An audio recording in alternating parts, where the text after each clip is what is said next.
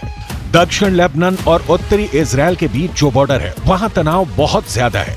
कब कहां बम फटेगा, कहां धमाका होगा, ये या तो हिजबुल्लाह जानता है या फिर इजरायल की सेना।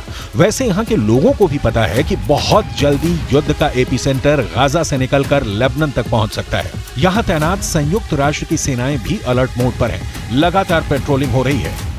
תקפנו מטרות רבות של חיזבאללה, חיסלנו מחבלים רבים, ואני שב ואומר, אם חיזבאללה יבחר להיכנס למלחמה,